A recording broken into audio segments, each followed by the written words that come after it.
Thank you for staying with us. Entertainment Thursday gets to continue. And as promised, I have with me someone who, if I do say so myself, has the whole of hip-hop and rap, you know, history. Kenya's hip-hop and rap history. He's among the people that if you go to them, you'll get to understand where our hip-hop evolved from and how it's moving over the years. That is none other than Kunta.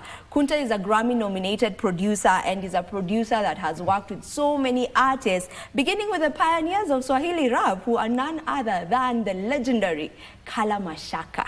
Welcome to the program, Thank Kunta. Thank you for having me. It's a pleasure to have you here with us. Thank you. I'm humbled. Now, where do I begin with you with this interview? Where do we start? Okay, let's begin with just how far back your music began, because I know you started off as a rapper. Yes. And off the screen, you were telling me you first went into a recording studio while you were in class 6. So Yes. let us begin there. That's way back. I started off as an artist, not even an artist. I started off as a poet, writing poems in books, not doing homework and just writing poems in my books in school, while in primary school. But the earliest memory I can have of me going to a studio was around class 6. Yeah. Class 6, that was around 1995, 96. Wow. So that's back in the day. So I was in a group then, we went to a studio. But the funny thing is, when I went to the studio, I didn't get into the studio. I was the one who stayed outside because the studio was full. So I was the one who stayed outside the studio. So that was my first experience in the studio. So after that, we formed a group in primary school called KMD. And the funny thing is, all the other guys aren't doing music. I'm the only one doing music apart from all those guys. Okay. So after primary school, I started up another group while we were still at home in my hood. Then it evolved into another group now, which was called Kunta Kinte. That's where Kunta comes from. Yeah. We were two guys. We were Kunta and Kinte. Well, I was Kunta and there's Kinte. So we started doing music together. But after that, I felt there was something missing in our production. So that's when I started moving into production side. Yeah. But because I'm a self-taught producer, I never went to school to study production. Now, when you say you're a self-taught producer, you know, I can imagine back then, you know, you didn't have the privilege of the internet the as much YouTubes as we and such. do right now. Yes. When someone can just decide, I'll do my research online and I can be really well self-taught. So how did you go about your self-teaching? Yeah, I'm a very keen learner and I'm very observant of my surroundings. So I learned from my fellow producers who are legendary producers, people like Shaki of Mandugu Digital, there's K-Dog, and a lot of other producers in the game who are studying, who are doing music at the time. So, like I said before, I'm a very observant guy, and I was very keen to get off my production journey. So I learned a lot from them just by seeing, and what enhanced my production skills is when I got my first laptop. It was a mini laptop, like a small laptop like this, like a 1 GB RAM laptop. So it didn't fit any apps that could make music, but I only had one app. So I used to use that app like crazy, like I did my 10,000 hours. Let me just say that. I just did my 10,000 hours. You put in the work. Yes. Now, but with the advent of YouTube now, it really improved my skills up to where I am right now. Yeah. Yes. You know, we know Kalamashaka as the pioneers of rap music, specifically Swahili rap in the country. And you've worked with them. You worked with them back then. You're still working with them to date. Yes. So if you can just take us through that, you know, I would love to understand how much hip-hop and rap has evolved over the years. That is Kenyan hip-hop and rap, beginning with while you started with the pioneers who are Kalamashaka to date. How would you say that evolving, or how much evolving has happened? Yeah, like I said before, I started off as a rapper. And what influenced me to start off as a rapper was listening to Kalamashaka, because their first hit came out in 1998, Tafsirihi. And in 1998, I was in primary school still. I was in, I think, class 7, class 8. So they have a big influence of who I am till today. Because working with them was so influential to what I'm doing as a producer, even as a producer nowadays. what they did to the Kenyan hip-hop industry is unprecedented, because they laid the foundation for so many artists, not just me, even the big artists we see today. Yeah, so the impact has been well felt, and much respect to Kalamashaka for what they're doing, and they're still doing it. I'm still working with them. So shout out to Kalamashaka and what they have done for the industry. Yeah, we saw them perform at Culture. Yeah, we were there in Culture. It was beautiful. It was awesome. It was awesome. It was so beautiful. So how would you say hip-hop has changed over the years? Hip-hop has changed. It has evolved, because the kind of hip-hop that we grew up on was referred to as boom bap because of the sound. That was the boom bap, which I'm still doing because that's what my background. But it has evolved into drill, there's trap, now there's Afrobeat, there's trap soul, but it has evolved. But the most important thing with hip-hop, we have to take note of where it started from. As much as it started from the Bronx in the United States, we've owned it and made it our own with the Swahili rap and our own style of production as well. Because my style of production is hinged on sampling. But I'm more into sampling Kenyan sounds, which makes it more authentic and ours at the end of the day. Yes. Let's talk about sampling. When we're talking about sampling, how does that look like? You know, like, let us in on that. Tukiongelelea, you know, you've sampled someone's music. Yes. How does that look like? How do you go about that? Yeah, when we talk about the legalities first, you have to work on copyright. You have to give credit to where it's due from where you've sampled, and pay royalties as well to the guys you've sampled from. But apart from that, I can define as what I do in sampling is called crate digging in the crates, because we sample from vinyls, because vinyls are most usually stored on crates. So that's why it's called digging in the crates. So that's where we get our sound. We go digging in the crates, like in so many record stores, to find sounds that are obscure, sounds that have been forgotten, and make them more popular, because guys from way back, from this time, don't know the sound that was back in the day. They don't know the Les Wanyicas, they don't know the Maroon Commandos, they know Fadili Williams. But when we sample songs like that, we introduce that kind of sound to the new generation, which now perpetuates the longevity of the songs as well. All right, there has always been the conversation of what is the Kenyan sound, what is our sound. You know, there's always there's always that conversation, and sometimes it turns into an argument. Some people saying we don't have an authentic Kenyan sound, some saying, you know, this or that. So from your point of view, what is our Kenyan sound? For me, from my own point of view, I won't really advocate for a sound, because when we advocate for a sound, we are boxing ourselves, meaning we can't get out of these limits. So because art is an expression, so it's all about expressing yourselves. Like each one of us has different fingerprints, so each one of us can express themselves differently. But one thing that I can say that can make us come together and maybe create a sound, so to say, use of the Swahili language. Because Swahili is one of the most spoken languages in the world, actually. Swahili has over 200 million speakers worldwide. So that tells you the power of Swahili and how we can leverage on that to get our sound to the global audience.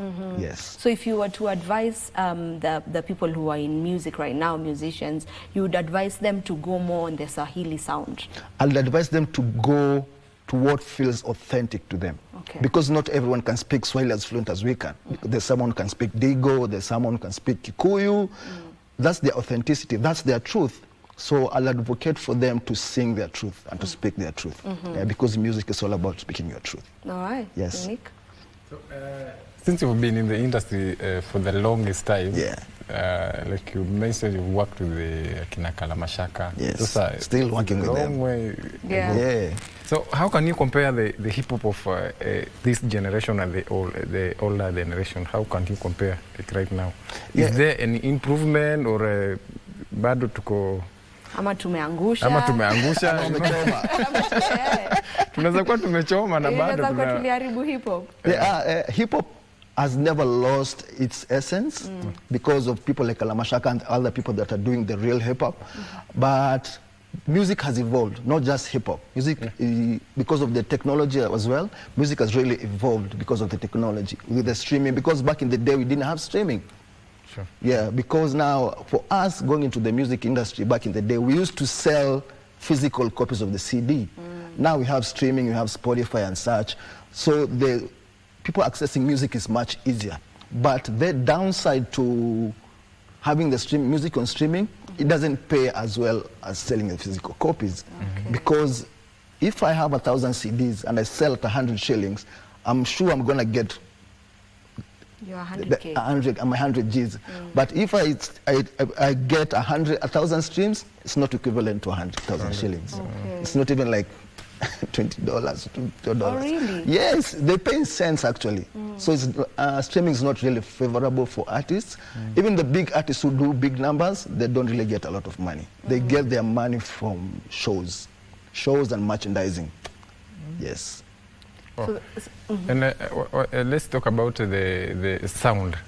Let's compare the sound of the old time and this generation right now. How can you compare? Is it somewhere or? Yeah, for me the sound ilikuwa ile ya kitambo ilikuwa like ilikuwa authentic, it was rich. Exactly. Yes. And one of the things that made the sound rich is because most of the sound was being produced by analog machines. Analog machines, and most of the music was being played live. So that brings the richness and the authenticity in the music. Not unlike now, which I'm not throwing a shade on, but now it's much more digital. Everybody has his DAW, kuna FL Studio yako, kuna Logic, kuna nini. So the sound is going to be different in terms of how it sounds. Yeah. But people are working well with those sounds and producing good music as well. So you can take anything away from it as well. But you have to adapt, man. You have to adapt. Yeah, you've worked with one of the most conscious rappers. Yes. That is KRS. Yes. KRS-One. Yes. Tell me about how that happened and you know what that did to your production career. Yeah. So KRS-One is known as the father or the teacher in hip hop. Yeah. In the kind of hip hop that we do. So I met KRS-One through one of our mutual friends. It's called Moa Olodumare. He's from South Carolina. I've been working with him for a minute. So he's part of KRS-One's crew called the Temple of Hip Hop. Yeah. So KRS-One was looking for beats for his next project. So yeah, he told him there's a guy in Kenya who's a good producer. I've been working with him. Maybe you should get in touch with him and get some beats from him. And that's where the connection came in. KRS reached out to me, we talked, I sent him the beats, and he was really impressed. Actually, even he did like a whole shout out, just giving me my flowers, telling me how good my beats are. Yeah, so it was really powerful, and it really gave my career a boost, and it exposed me to a lot of people and to a lot of people in the industry though. And that's where I am up to today. So it played a huge role in also just impacting you as a producer. Yes, and it showed me that I can really do it. Because while you're in your room making beats, you never think that someone from the United States, especially someone respected as KRS-One, will recognize you and give you a major shout out, you know. So that gave me a major boost in my career, even my motivation, even my inspiration, just to keep going and to keep going. And from there, it's just up and up. Yeah. Till where we are. Yeah. Congratulations on all of that. Receive your flowers. Thank you. You recently produced Calligraph Jones's Where You Art. Yes. Tell me about that project. So that project is the one, Calligraph is the one who reached out to me because I'm very active on social media. So I have been posting the beats I've been making, the work I've been making. So he just DM'd me one time on Messengers, like, yo, I love your work. Can you get in touch with me? I'd like to work with you. So I got in touch with him. We talked for a while. I sent him the beats. And the good thing is, and the one thing I learned from Calligraph, he has a really strict work ethic. He's really a hands-on guy. Even the video we did, Where You At, he's the one who directed the whole video. Really? When we went to shoot the video. Wow. He's a really hands-on guy. He's really humble as well. Yeah, so shout out to Calligraph, shout out to the OG. Yeah, man, he's a really dope guy, man.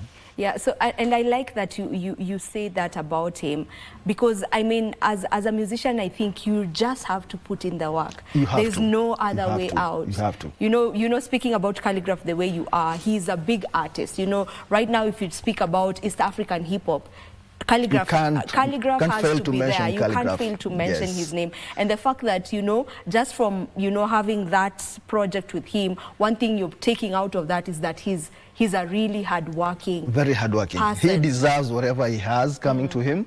It's really, like I said, he's really hands on whatever he does. Even on the social media, he's the one who handles his own social media. Everything that he does is him.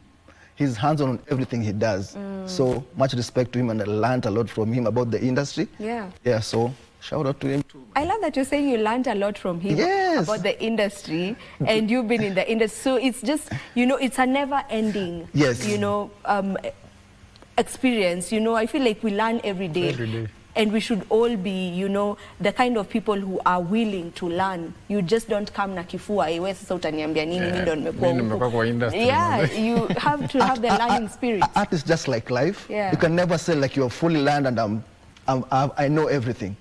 Especially with the new technology, you have to keep learning and improve yourself each and every day.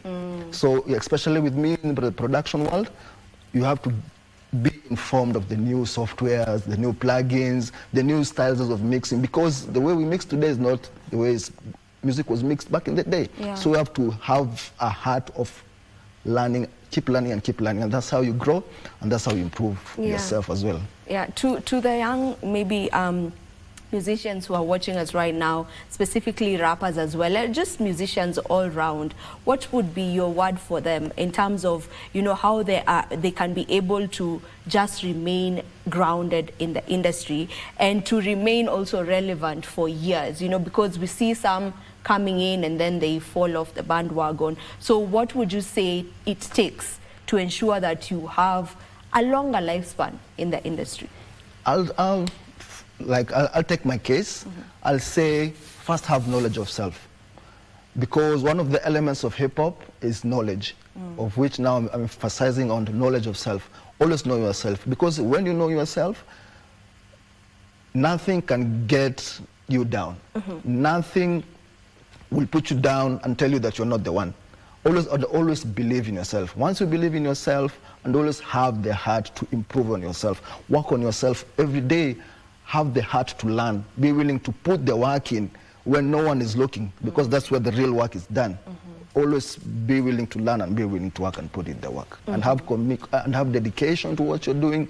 Love what you do, and what you do will love you as well. I love that. Love what you do, and what you do will love you back. Yes. Mpende anayekupenda. Penda kazi yako itakupenda. And vice versa.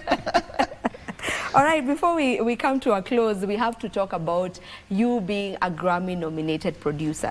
And, you know, there's that one that came back then, and then there's a new one. You're actually you were actually recently nominated, Grammy-nominated, the Grammys that will be happening in February. This year. Talk to me about that.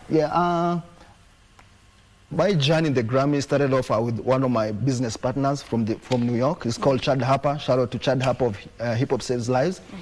We have been on the journey together. We've been producing songs. Even before the Grammys, we've been working on humanitarian songs, working with children from Ukraine who are fleeing the war in Ukraine, doing projects with children from Dominican Republic, Spain, just advocating for kids and all the humanitarian aspects that are attached to it. We've also been working with him with projects from Montessori and the United Nations. So we've been working a lot with him on the humanitarian side when it comes to the creative world. So our Grammy journey started off when I met Kalamashaka's manager. He's part of the Jabali Africa, the famous Jabali Africa. Shout out to Muzi. It's called Muzi. He's a Grammy-nominated artist as well, and he's part of the Recording Academy. So he saw my work with Chad and said, yo, why have you never submitted your work to the Grammys? So that's where our journey, the Grammys, started. And we submitted our first song for the Grammys in 2024. It's called the Ability Song, where we worked with polio survivors from Sierra Leone.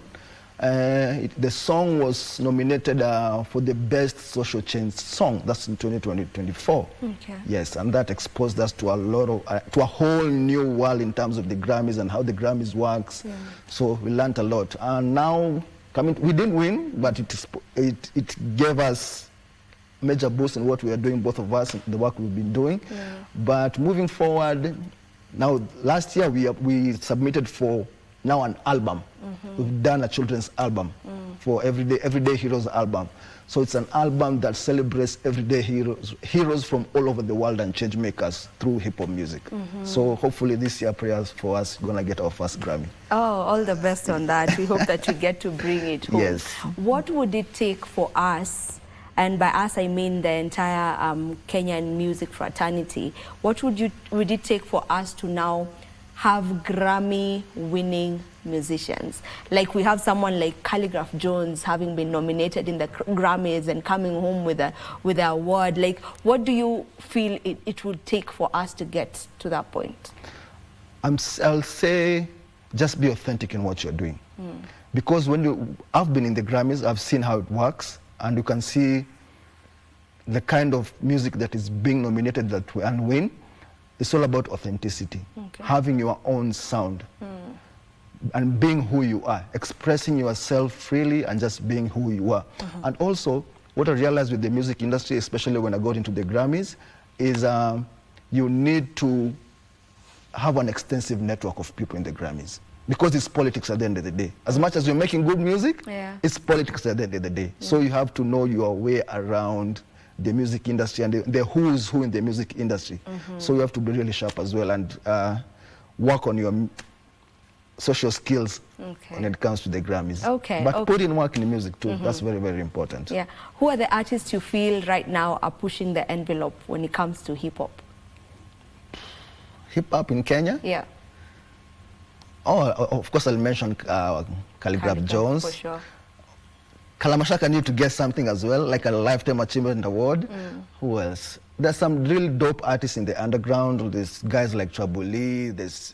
There are a lot of guys. There are a lot of guys I've been working with that deserve something. They just need to put in more work and put more effort in getting their music exposed to the world, and we're certainly gonna get there. Okay. Yes. Okay, let's finish off with, do you feel like hip hop still has is still holding space in the country? Would you say that it is actually holding its place to date? Yes, because remember, the emergence of hip hop came from the communities. Hip hop was born out of community, so it has been there, and it has been the voice of the masses. So that's something that can never just fade away. So because people will use it to express themselves and express their feelings and emotions, because music at the end of the day is the emotions. So we just need to put in work. Guys need to put in work and express themselves the way they need to express themselves. That's all it needs. All right, share with us your handles for those who would love to come work with you. Yeah, first of all, I'd like to shout out Truth Label, shout out to our CEO, MVI, shout out to K-Dog and the whole Truth Label where I work. We currently have a new project. It's called the 31st Cypher. Shout out to Ananda and everybody on the Cypher. I have a new project as well with the Boom Bap Click. It's called The Planting Season. Shout out to Brima. He has an album coming as well. It's called Elevating Times. I have a lot of projects coming out. So my social handles are Kunta Official Beats on all socials. On X, it's Kunta Nakinte. All right. Yes, you can reach for me and we'll see if we can work. Thank you so much for gracing our show this morning. We appreciate your presence here. Thank you for having us. And thank you for the work that you have been putting in for the industry. Yeah, thank you very much. And thank you for being a wonderful host as well. All right, thank you. This is where we end this particular conversation. That was Kunta, and he is a Grammy-nominated Kenyan hip-hop producer. We end this conversation here, but sasa ni ile masana kuambianga tafuta your dancing shoes, because now we're leaving it all to the DJ to just give us mix after mix, song after song. So let's get into that dancing mood.